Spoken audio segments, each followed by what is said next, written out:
Good day, everyone. My name is Rebecca Lilly for the International Association of Energy Economics. It gives me great pleasure to welcome you to today's webinar entitled Nuclear Energy in Europe, Back to the Future. We are grateful to our speakers for today's timely discussion. First, a little bit about the International Association for Energy Economics. We are the largest association specializing in the field of energy economics and provide a forum for the exchange of ideas, experience, and issues among professionals interested in the field. The organization produces 2 professional journals, a newsletter, and holds conferences and virtual presentations along with a host of other products and services that you can find at our website, www.iaee.org. If you're not already a member of the association, we welcome you to join. A few housekeeping matters in regard to today's webinar before I hand things over. First, this webinar is being recorded for those that cannot participate in today's live event. If you have questions for the panelists, please click the Q&A button at the bottom of the Zoom window and type your question. We've allocated time at the end of the webinar to read and answer them. And now I'd like to introduce you to Chloe Lecoq, Professor of Economics at the University of Paris II. Chloe, over to you. Thank you very much. It's a great pleasure to be here and be able to talk with my colleagues on the nuclear energy, and that we choose as a title, Back to the Future, right? So before handing over to my colleague Sebastian, I just wanted to mention that this event is jointly organized by the Stockholm Institute of Transition Economics at Stockholm School of Economics. And I'm also a research fellow there. And I wanted to mention this because this is an institute that is really focusing on the former Soviet Union and Central and Eastern Europe, and has tons of activities. And what is also interesting with this institute is like we have a full network of different institutes that are connected together, and we're working on doing research on this area. And given the topic of today, I think it was really relevant, and that's why also a site is also joining us and organizing this event and try to spread the word. Without further ado, I will hand over to my colleague, Sebastian, that will introduce the topic of today. Thank you so much, Chloe. Give me just a second to share my slides. I hope everyone can see them. Just a second. So hello also from my side. It's a pleasure to be here. So we will have a couple of presentations today, also focusing on different countries in Europe. What I want to do is I want to briefly introduce the topic of nuclear energy in Europe. And I also want to use the next couple of minutes to just start our discussion with maybe some statements. So the first statement I want to make here is that the situation for nuclear energy in Europe is currently challenging. And the second statement I want to make is that we nonetheless see a very diverse approach among European member states when it comes to nuclear energy. So if we start just by looking at the European map, and I took this map from Eurostat, you see it here on the left-hand side, we see a pretty diverse landscape, right? So you see many member states here in blue, they do not rely on nuclear energy at all in their production mix. And then we have this in yellow here, this belt of countries, if you want, and also the Nordic countries that do, to different degrees, have nuclear in their power production mix. To put this a bit into perspective, we have about 100 operating reactors in Europe right now. This compares to about 437 reactors globally. This is last year's data from IAEA. In terms of investment dynamics, there's not too much going on. We only have 2 reactors under construction right now, I believe one in France, one in Finland. Talking about France, obviously France is one of the main countries here. The leading country, we have 56 of the 100 reactors operating in France alone. As many of you, not all of them are operating these days. Many are undergoing maintenance, but in principle, there are 56 operating reactors in France. We also have a diverse landscape when it comes to other countries. For instance, Germany. I guess many of you know that Germany is currently undergoing a phase out. Last year, according to the data, we only had 3 reactors online still in Germany. And there's also a big debate right now if we should keep them online or if we shouldn't retire them. So pretty diverse landscape. Let's talk about the economics of nuclear plants to the degree that it's possible to do this on one slide.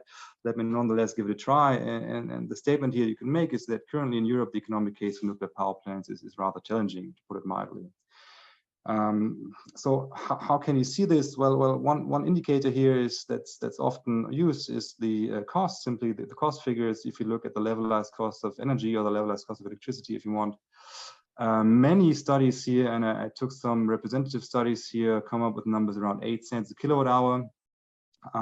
This is a number that has been very prominent in an older report by MIT, but also newer reports from the European Commission come up with this figure, but there are even higher numbers. I believe the IEA came up with a number around 11 or to 12 cents a kilowatt hour. So why is that challenging the situation? Because if you compare it to other low carbon technologies, then they simply have a lower LCOE. So look at onshore wind. Yes, there's a large variance. So I took the average number of 6 cents kilowatt hour. Basically, also pretty recent estimates by European Commission and Fraunhofer Institute.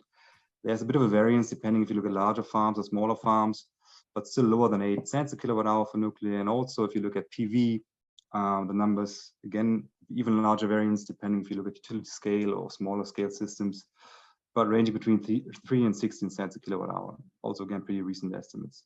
So bottom line, you see that a couple of low carbon technologies, in fact, do have lower costs than nuclear. Now, the typical argument has been that nuclear, however, offers dispatchable generation, right? Very stable generation, controllable generation. But of course, the situation becomes even more challenging when you acknowledge that also the cost of storage are declining. And I can advertise a recent paper of mine where we look at the prices of storage systems. We show that they're also significantly decreasing. And of course, taken together, if you have more and more attractive storage and low-cost renewable, situation for nuclear will become challenging. Why are the costs so high? I guess many of you know that also this is mostly due to very, very high capex. Capital expenditures have traditionally been very, very high for nuclear plants. And in fact, they often require subsidies, both at the operational end. So if you look at Hinkley Point, they even get operational subsidies if you want. So subsidies per base per unit of output.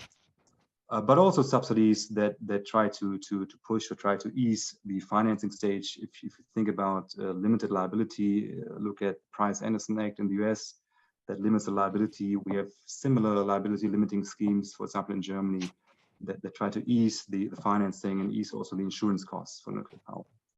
So because of these high capex, now many say, in fact, I heard a US scholar recently at a conference coming up with this nice statement that nuclear energy may be too cheap to meter, but too expensive to build. So obviously high capex make it rather expensive to build, but maybe as a country, if you already have a fleet of nuclear plants, why not utilizing it, because due to its very low marginal cost of production.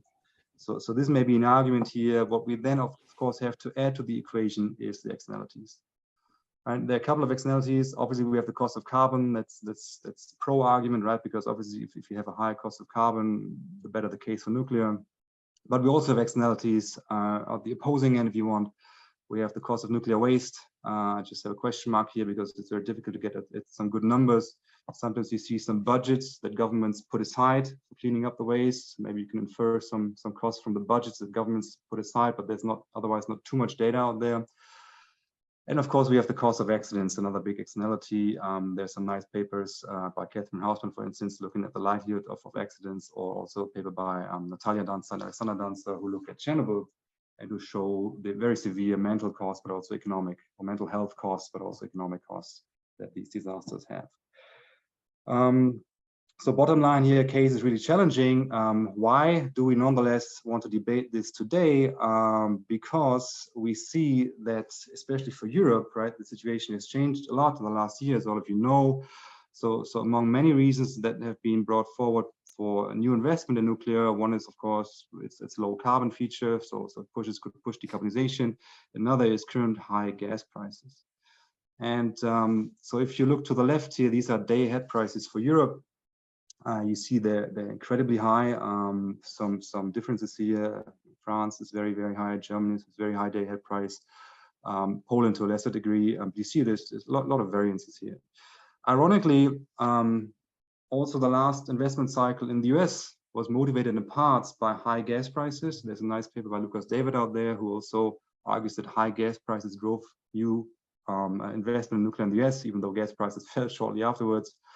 But I guess this makes obvious that high gas prices do make the case for new investment. In fact, investment becomes attractive for all technologies, but of course also for nuclear. So it's good to talk about this also, not just in general, but also today or now is a good time to talk about nuclear. Last but not least, I want to mention again that the gas prices hit the member states in different ways. So I think it's also good to think about this or to talk about this on case by case, or if you want member state by member state level. And this is exactly what we want to do today.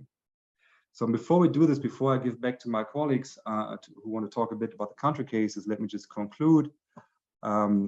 Overall, we see that the economics for nuclear is rather challenging for the many reasons I just mentioned earlier on: high and rising capex, and most importantly, in my opinion, falling cost of competing technologies.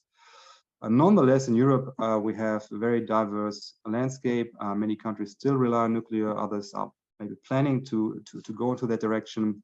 And let me stop with this prediction that this is also likely to prevail. Maybe for the audience who's tuning in from outside of Europe, in fact, this is member state business in Europe.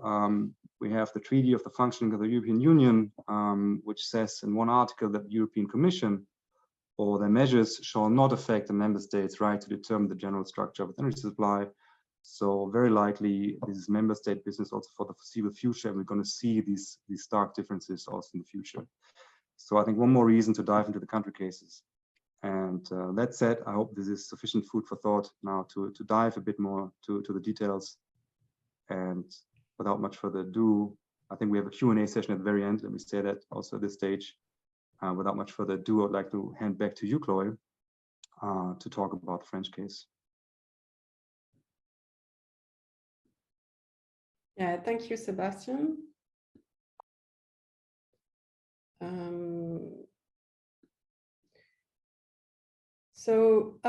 Let me first briefly, thank you for the really nice introduction. I think we could even stop here and start the discussion, but we thought that it would be nice just to briefly give some punchline about different country where different things, where the story is slightly different regarding the nuclear energy. So of course, as you mentioned, as soon as we talk about nuclear energy, France is always mentioned. And we see that here, France is continuing investing in nuclear energy and to some extent seems to have no return. And of course, it's again really well known that the share of nuclear energy is really large for France, and despite having hydro, gas, solar, wind, and other, this is really like on this. This is a 69%, so it's about 70 or 69% of the energy share.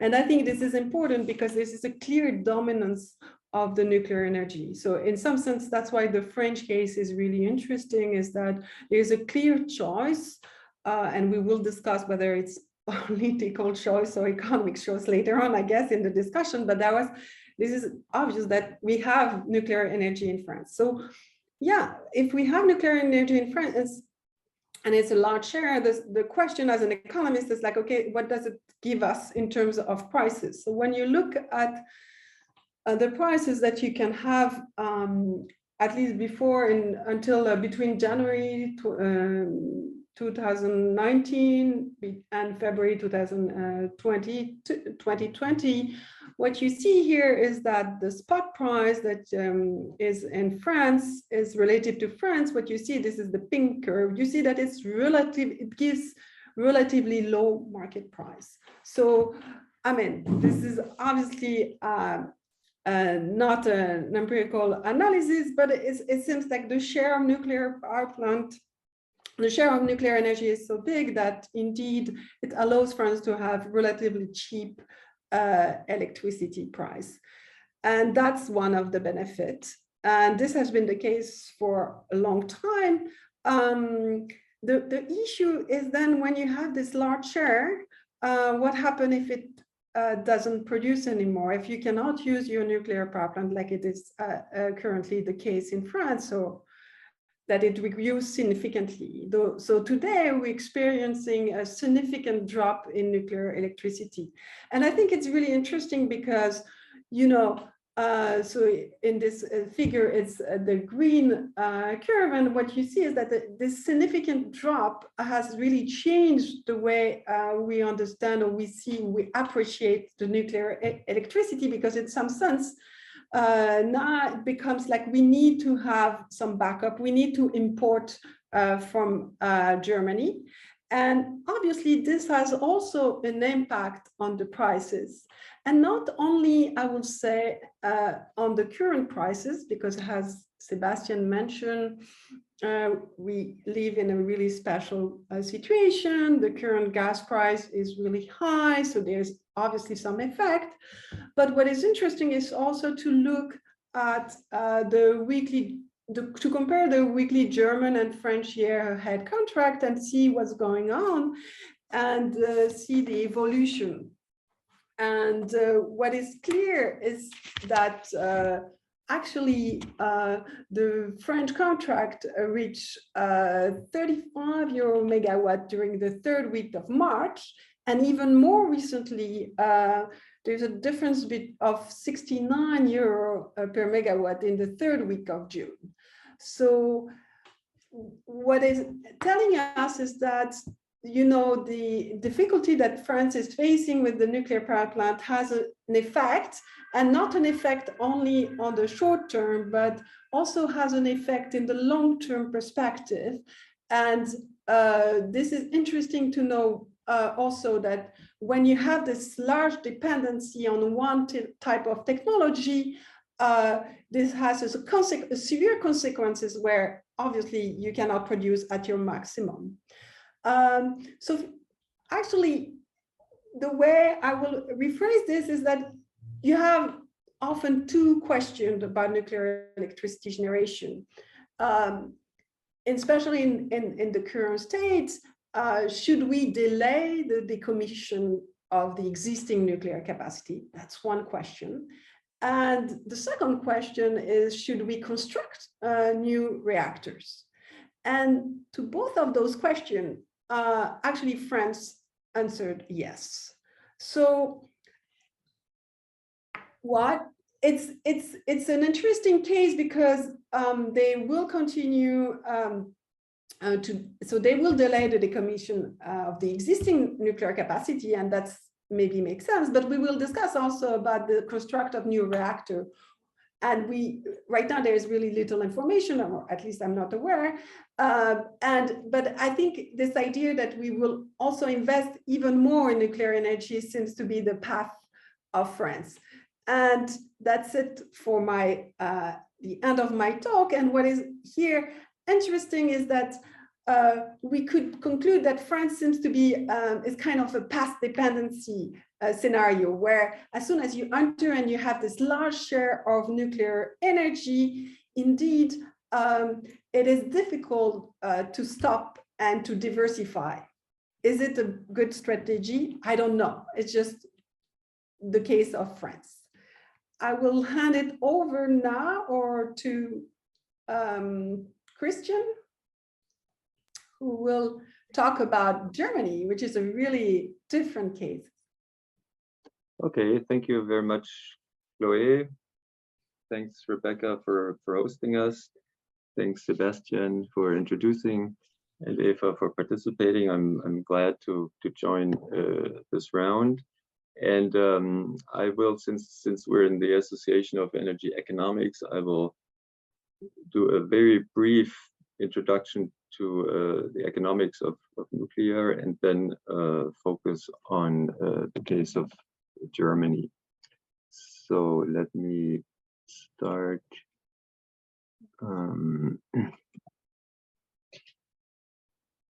With the economic part. Can you see the slides? We can take it full screen. Beautiful. Okay, here we go.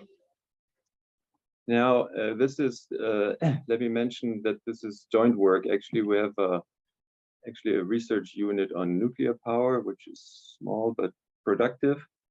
which is coordinated partly by Alexander Wimmers, who I think we're helping with the slides, Björn Steigerwald, Fabian Freger, and Fanny Böse. And we study the political economy, which is technical aspects, which also includes the back end that I will focus on a little bit because I think this has been not sufficiently mentioned.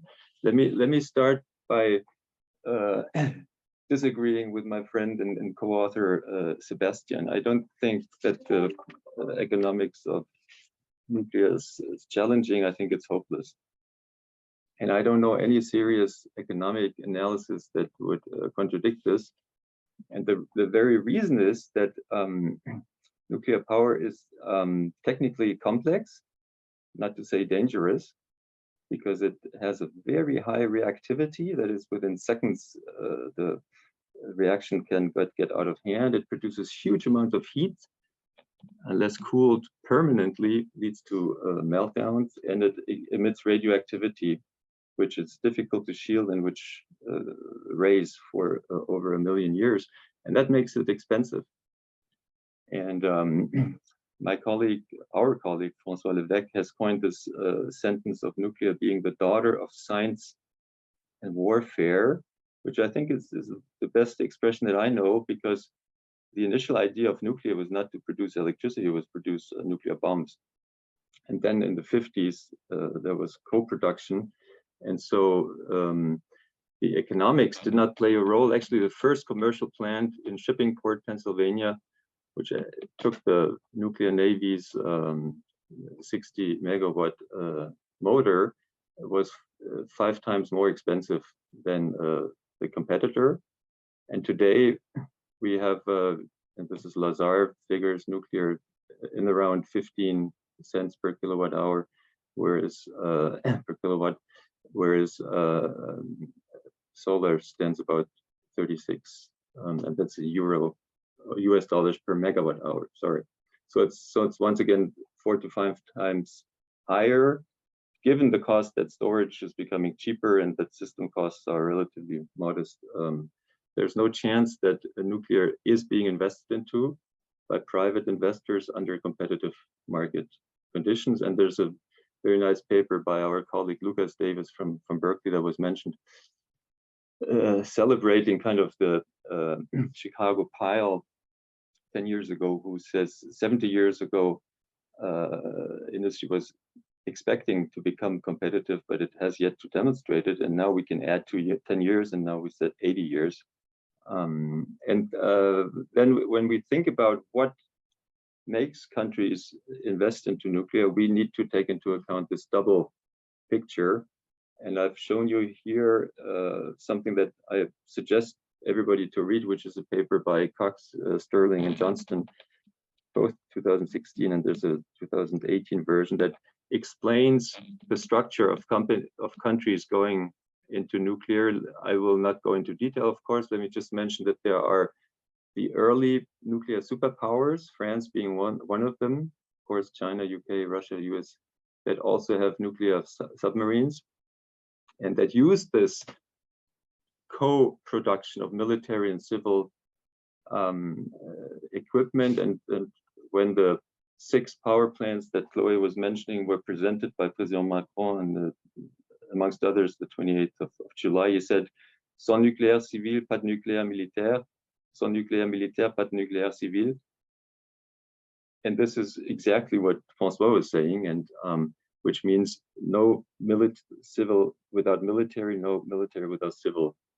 Now, what does it mean for Poland and Germany? Poland we'll hear about. Germany is in this case of non-combined production, because it doesn't have any military uses. So economically speaking, it does not benefit from economies of scope. So the rational decision is to end the experiment because it's just too expensive, and that's what is happening.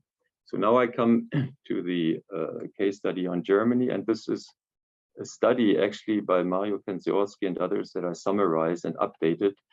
Essentially what happens is, as in many other countries, big investments both in the GDR and in the Federal Republic in the 70s and in the until the mid 80s. Actually, before Chernobyl happened, the construction was coming to an end. And then around the year 2000, the decision to end. There was a back and forth in 2010, 2011 that most of you are aware of. And now either this year or early next year, the last 3 plants will be shut down.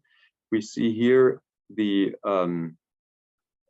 dynamic, and you see that the dynamics is in the 70s and the 80s, and the closures start in the 2000s and accelerate nowadays. Interesting is that the geographical location of the last 6 closed plants is quite symmetric. So you have 3 in the north and 3 in the south, and we will show that network congestion is not too much affected by the closure, which is of course an important element of stability. This is a paper, the embryon of a paper that we're writing on the current situation. What are we looking at? We look at the closure of nuclear power in the electricity mix of 2020 as compared to 2023. So here we have 2020 generation. Nuclear power is being closed in the range of 80 terawatt hours. Natural gas, this includes the current crisis, is being cut, not fully, but largely. So what comes into it, of course, a combination of renewables and coal to different degrees. Right, I will not go into detail. I'll give you the link. There is a little bit of coal, which is bad. It's about 40 megatons additionally next year. This is bad. Renewables are, according to the new renewables law, targeting 100% in 2045, and a large part will be built by 2031. So this is the model result of a optimization for 2031, and you see that there's a large share of solar and wind. There's a little bit of natural gas remaining, but there's no coal. So coal phase out for 2030 can be maintained, and there's no nuclear. And then 2045, it will be 100%. The network aspect is, of course, something very important. The left picture shows the current situation, 2020. Right picture shows the dispatch in 2023. Red is marginal production ran down, green is run up. So you see that there's a kind of little congestion here. The figures are not high, it's about 18 to 20 terawatt hours per year. And you see the pictures are almost identical. So the fact that the distribution is similar means that there are no network problems to be expected. Let me finish by what I think is probably the most important and most interesting part, which is the back end, and that is not talked about very much.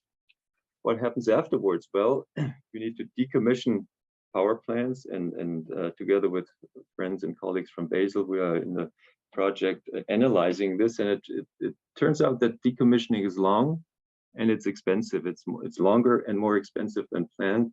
And so we have about 25 to 30 years before us, at least 23 billion euros, and very long decommissioning cycles here. You see that the yellow is a decommissioning. It often takes more time to decommission than to use a nuclear power plant. And then the issue of disposal, to which different countries have different approaches. In Germany, there's a law of 2017 that you need to find a disposal by 2031, which is 9 years from now. Different formation, different options. And when I say that it is rational to close nuclear right now, it's also because you cannot develop a disposal and have a kind of open discussion with communities until you know the exact amount of the waste, which is currently 27,000 cubic meters, and until you can say, okay, we take your land, we take your community, but we know how much is going in there and that it's capped. So let me summarize. Nuclear power, as the daughter of science and welfare, is economically not competitive, hasn't been, and is unlikely to become. Germany is likely to end commercial power around the next months. electricity supply needs to balance the supply security, the climate targets, and of course prices. Let me just open the parentheses to Chloe.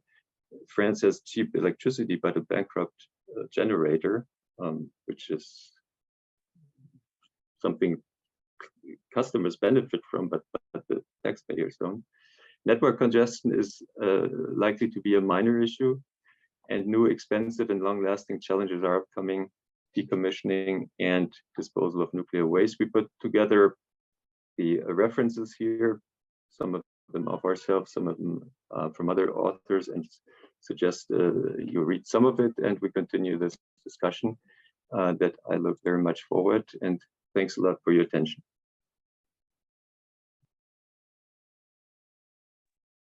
Okay, thank you, Christian. I think there's my turn to sort of put the last piece of the puzzle here into the picture. So, hello everybody, greetings from Reykjavik University.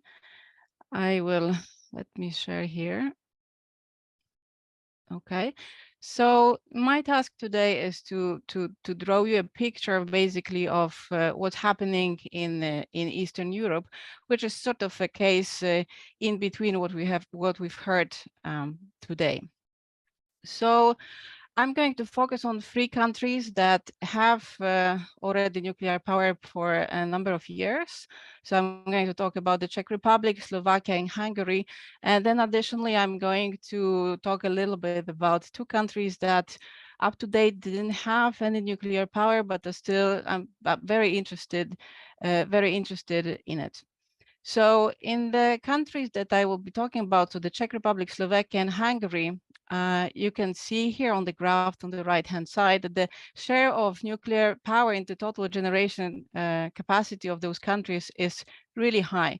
So for Slovak Republic, it's close to 60%. For Hungary, it's around 50%, and Czech Republic is as well not that far behind with 30 something, close to 40%.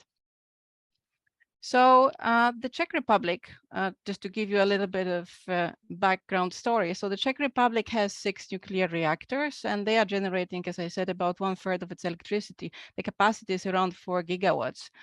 And the country still otherwise uses lots of coal, which covers 40% of the generation mix.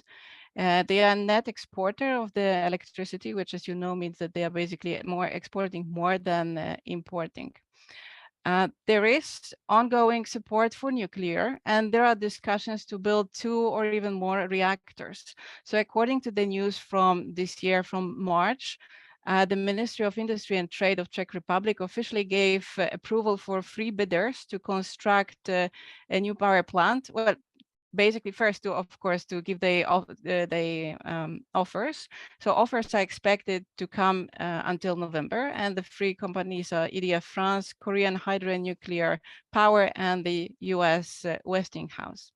So the plan or the hopes are that the test operation would start around 2036. So they are basically actively thinking about construction of new power plants. Hungary, so nuclear is the primary source of energy for electricity. Then it's gas with 26%, and then coal with 11%. They have currently 4 reactors, and they cover approximately 50% of country's electricity. The first reactor was started in 1982, so it's quite some time ago, and the next 4 have been turned into operation within next 5 years. So now the Parliament of Hungary has expressed approval of and interest for building 2 additional reactors. Of course, since the power plants basically are quite old, they have the lifespan, the operational lifespan of the current existing reactors have been extended several times. Right now, they are supposed to be, the last one is supposed to be decommissioned in 2037, but there are still discussions about whether it's possible to prolong it. The investment for new power plants, for new 2 reactors, is most probably going, or it was supposed to be done by Rosatom.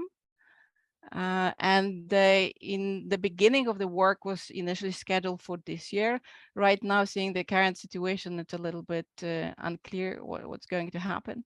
When it comes to Slovakia, nuclear is once again the biggest source of power with 54%. Then it's hydro, some natural gas, and coal. They have 4 reactors, and there are 2 under construction.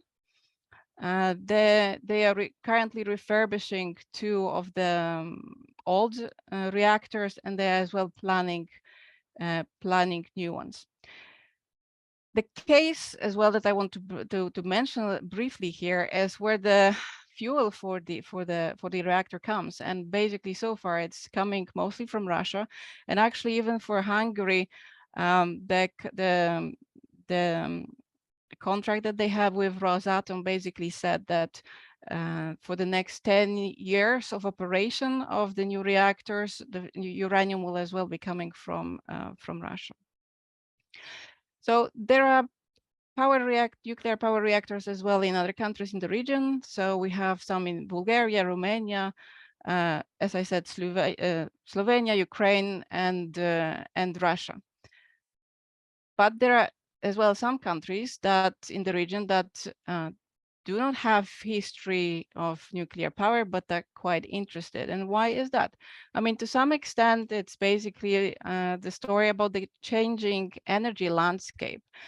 And as we know, the energy landscape has been drastically changing the last, let's say, year. It's not only connected with the current situation in Ukraine. It has started already a little bit earlier in the fall of 2021, when gas prices have sort of skyrocketed at the time. Now, since then, we just see that gas prices are increasing, and that basically puts in doubt the usage of gas as this decarbonization tool for electricity. Coal-fired generation that should be in decline because of high emissions is sort of back in the picture, back in the story because of the really high gas prices. I actually put here, you know, the graph, the really long graph from 2014, where the prices of gas were really stable. It was sort of a different environment. Then in the fall of 2021, they started to go up, which has sparked some discussions and concerns. And since then, I have been showing this graph, and every time the spike is actually even higher than before. Of course, this basically this affects the energy security of countries, and energy security is back in the question, back in the sort of main point of discussions, and it's both the security of supply and, of course, prices, the level of prices, whether they are affordable or not, which is mostly the case right now.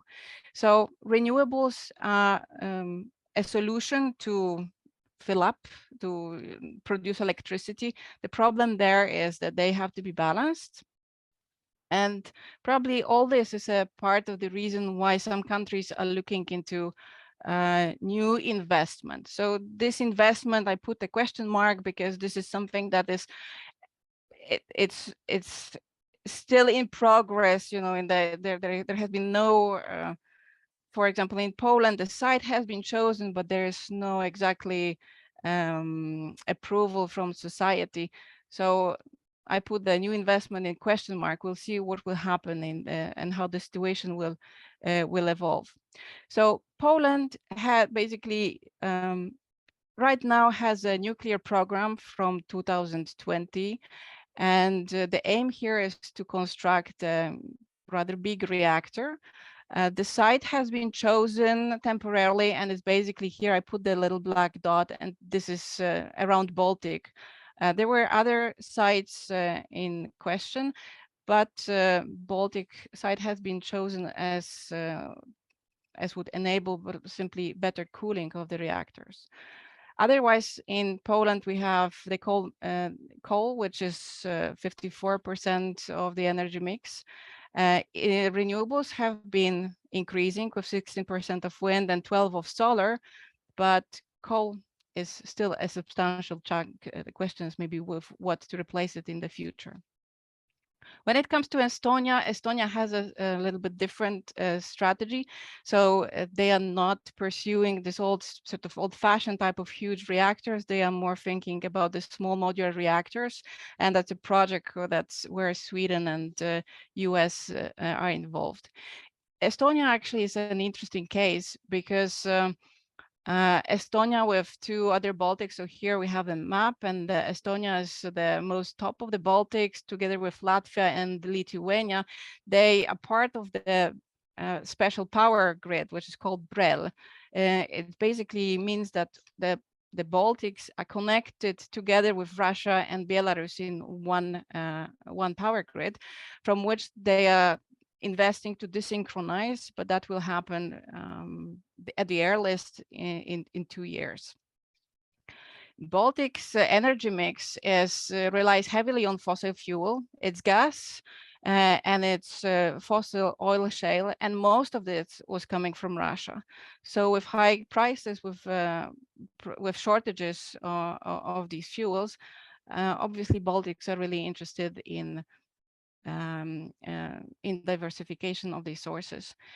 Here there is a sort of screenshot of a situation at the Nord Pool on a particular date, on the 17th of August this year, just a weekend and a half back, where for 1 hour in all these 3 Baltic countries, the L-spot price, so the day-ahead price, has hit the cap of the market, so 4,000 euros per megawatt, which sort of, the question sort of comes, how often will that happen in the future? Baltics are saying that they're going to invest heavily in renewables, but once again, the question is, will this be enough, and how to balance them? So let me sort of summarize and conclude a little bit the picture that I was trying to draw here. So Eastern Europe countries have nuclear fleet from 70s and 80s, and they are basically extending the operational lifespans of the operating plants, but they are as well looking into the construction of new reactors. Some countries that did not have nuclear are as well interested in new constructions, but they might be pursuing different approaches. The low fuel cost of nuclear power means that the operating costs of plants are less subject to fuel price volatility than fossil fuel plants. And this is sort of, currently, this is sort of quite interesting. Nuclear have as well a possibility to provide reliability and balancing services. So they could be a source to actually complement intermittent renewables. Czechia, Hungary, and Slovakia do not have great wind potential. Northern Poland has actually better wind resources, but still the societal acceptance is quite limited for these projects. Coal, which is the sort of cornerstone and other fossil fuels of the generation mix in these countries. So coal should be replaced. Gas became very expensive. There are shortages. So this would speak in favor for nuclear power plants. However, the main suppliers for Europe currently for uranium, which is the fuel for nuclear power plants, the first one is Niger, but then on the second place is Russia, which basically supplied around 1/5 of European needs. And then it's Kazakhstan as well, another 1/5, and Kazakhstan is sort of might be thought to be slightly about under Russian influence. And then what basically Christian said, I mean, if we think especially about the traditional nuclear power plants, these are very long, very large, and very risky investments that often run over the initially estimated cost. So that's why new approach is to look at SMR, but these are as well uncertain, at least right now. So thank you very much. And I will ask Sebastian to come back here. Thank you so much, Eva. So I think we have seen really an intriguing diverse set of country cases here. I think now it's time to also look at the audience. We have a couple of questions in the Q&A. I think. Not sure who wants to take on these questions here. Yeah, maybe I can clarify one thing about there was a question. So I don't think the audience sees the question, right? So what are the expectations of the nuclear power production in France? I will say we don't know. So that's why it's going to be short, and let's not spend so much time because there's different scenarios. So, you know, last week EDF delayed the restart of several reactors. So this has created a lot of uncertainty. So I would say that the scenario is not clear, and there is going to be a difficult winter, that's for sure.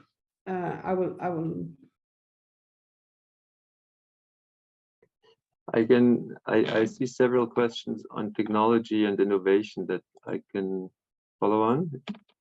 That's okay.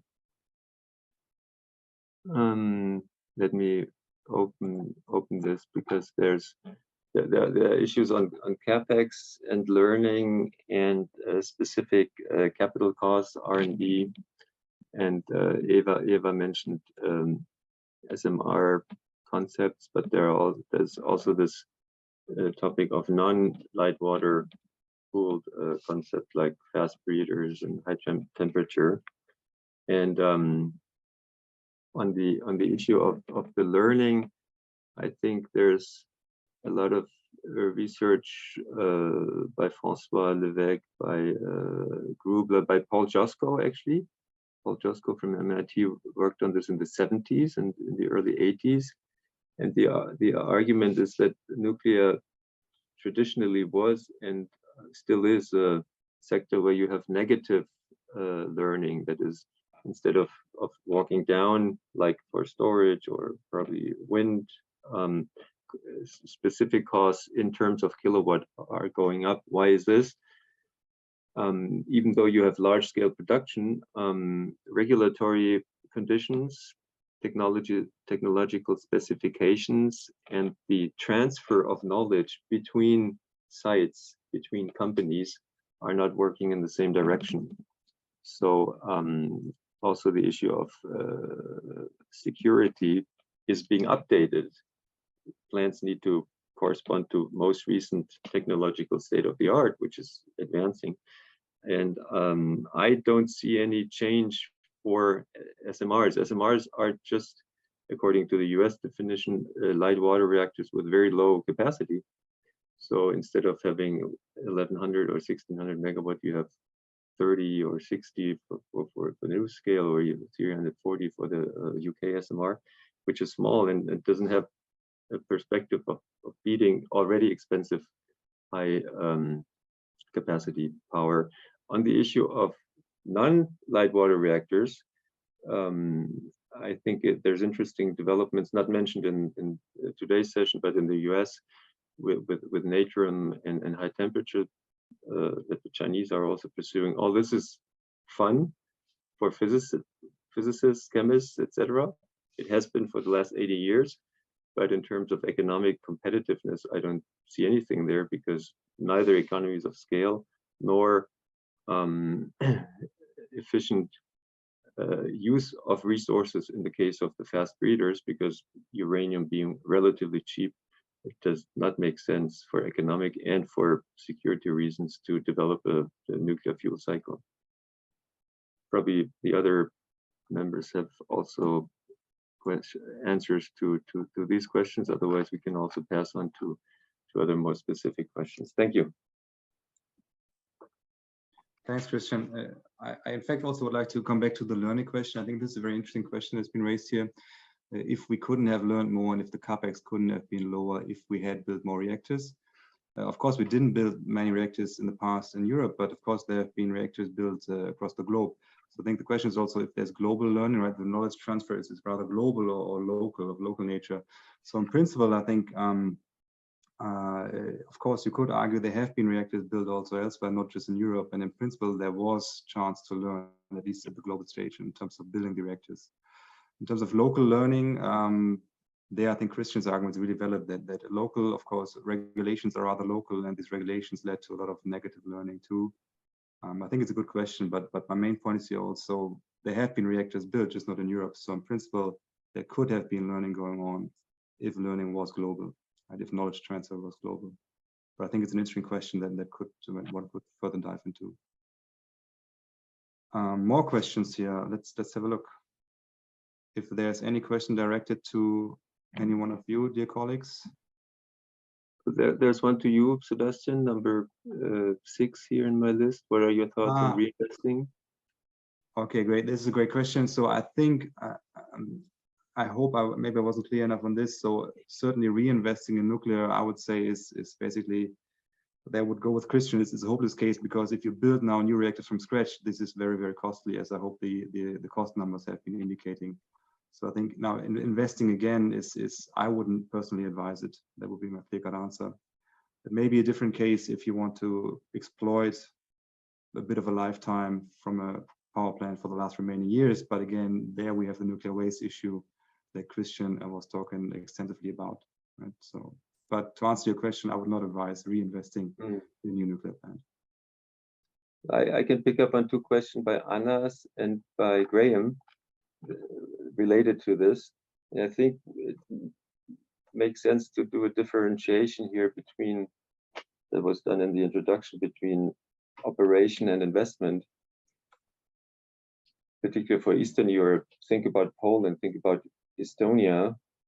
Poland has some basic infrastructure in nuclear. It has been doing some background research since the 1950s, but it doesn't have a innovation and R&D system.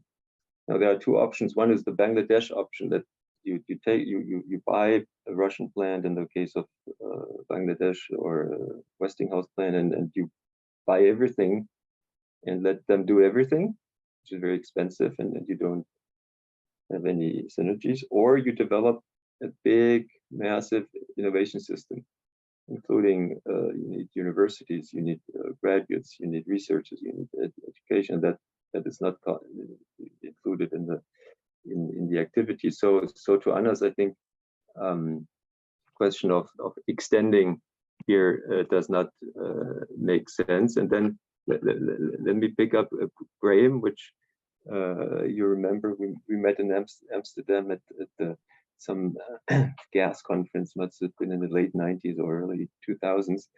And gas at that time was being considered as clean. Now it's considered as being dirty and polluting. This is how things changed. What speaks against continuing the existing plants is, I think I've mentioned it, is that there's an agreement on closing plants as a condition to start the next phase, which is decommissioning.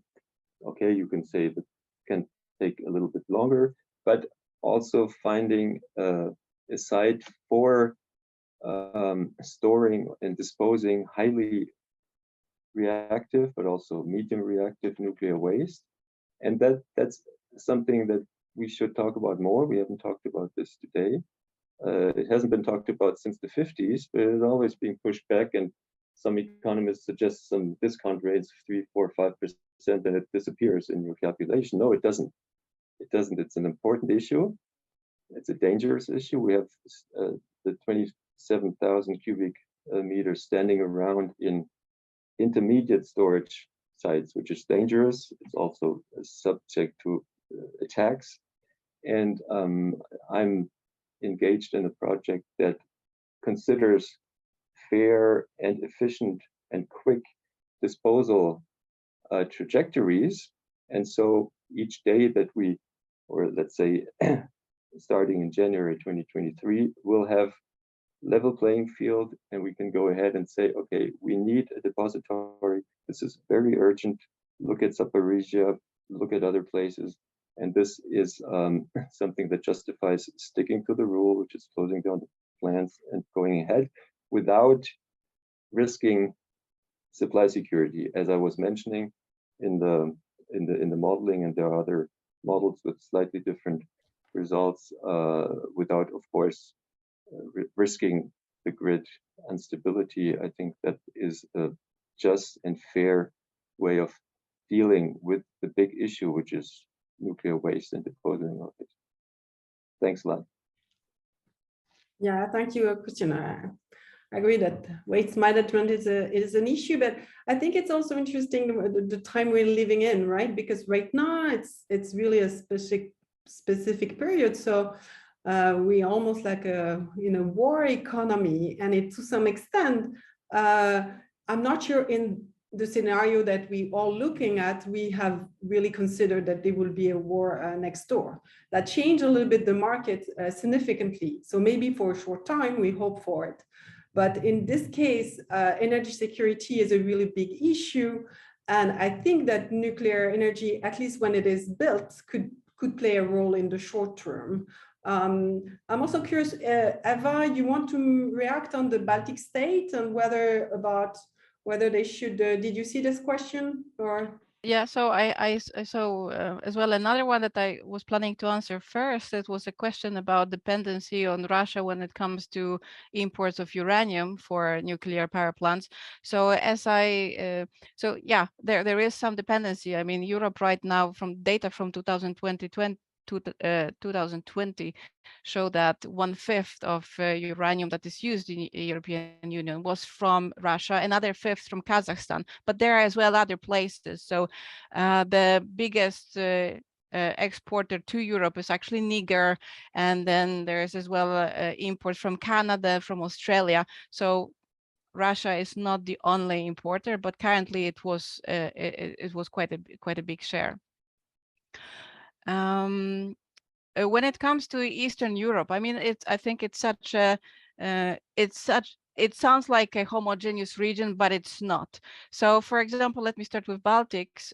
Baltics actually have history of nuclear, and that was Lithuania. So before, Lithuania had 2 nuclear power plants, and one of them shut down in 2004, the other in 2009, and until then Lithuania was actually exporting quite a bit of electricity. Since then, country is a net importer of electricity, and the question as well, the high prices that we've shown, they need some solutions. We just heard recently that Norwegian hydro might be drying up.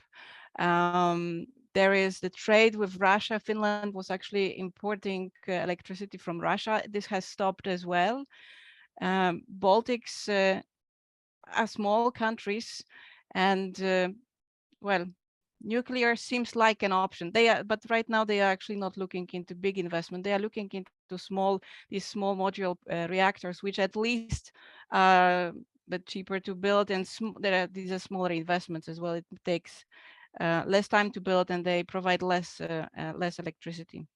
When it comes for the other Eastern countries, I think it's part of history. The presence of nuclear is so strong that it's simply question of historical dependence and just prolonging the same energy mix, which actually is sort of has low CO2 output for environment, as opposed to coal or oil or gas that is otherwise used heavily in the region.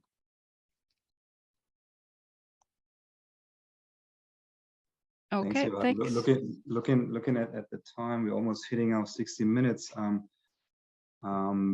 Are there, and I apologize for not answering all the questions. We have a lot of questions simply, so we need to we cannot answer all of them. We apologize for this. Are there, maybe before we close, maybe are there, dear colleagues, are there 1 or 2 questions that come to your mind you want to answer before we conclude?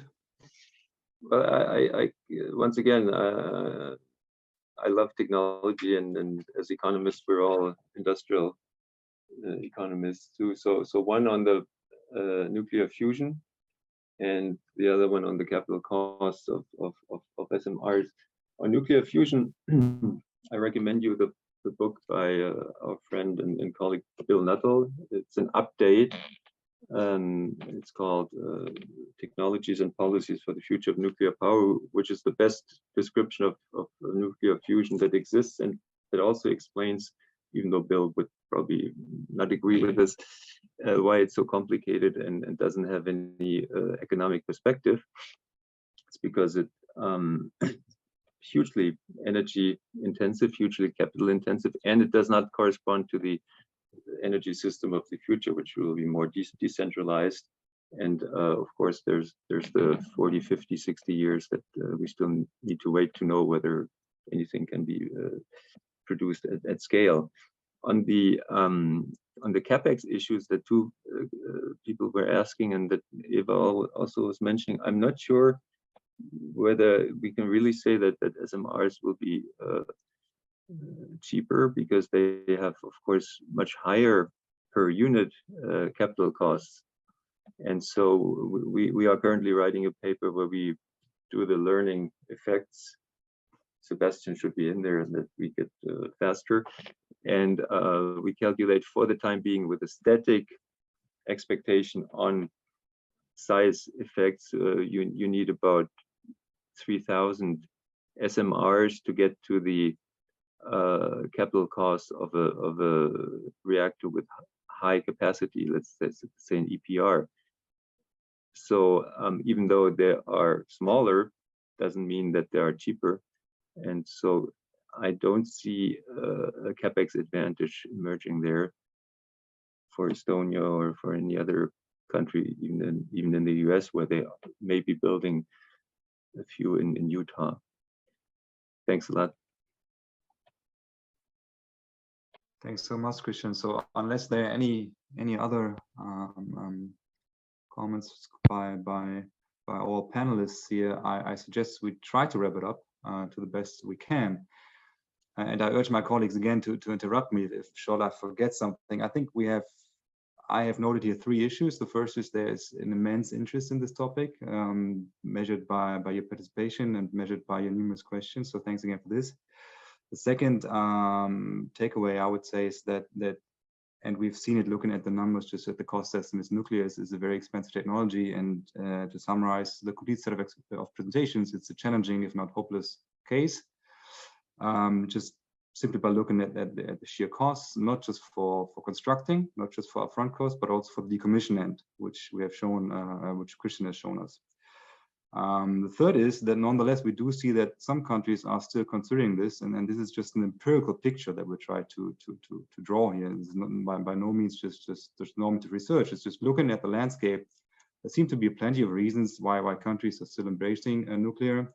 They range from warfare, synergies with warfare, to path dependencies, such as we heard from France, but also to backup and security of supply concerns, as we heard from Poland. So these reasons are not always necessarily economic reasons, but there are reasons, if we just look at the empirical landscape, for why countries may still opt for this technology. That said, we also have seen in the very beginning that a number, maybe half of the European countries, do not rely on nuclear at all. So I think it will be interesting to further see this topic unravel in the future. I'm sure you all agree. And having said that, I think I speak on behalf of all of us if I just thank you again for participating. Thank you very much. IAEE would like to thank all 4 of you for an outstanding webinar. This is clearly a very hot topic, and I think that we're going to need to attempt to hold some more on this based on the amount of audience participation we had and just the interest of the topic itself. So this webinar will be available on IAEE's website for future download. If you're not a member, we welcome you to join by visiting www.iaee.org. We thank you for attending, and I officially close this webinar.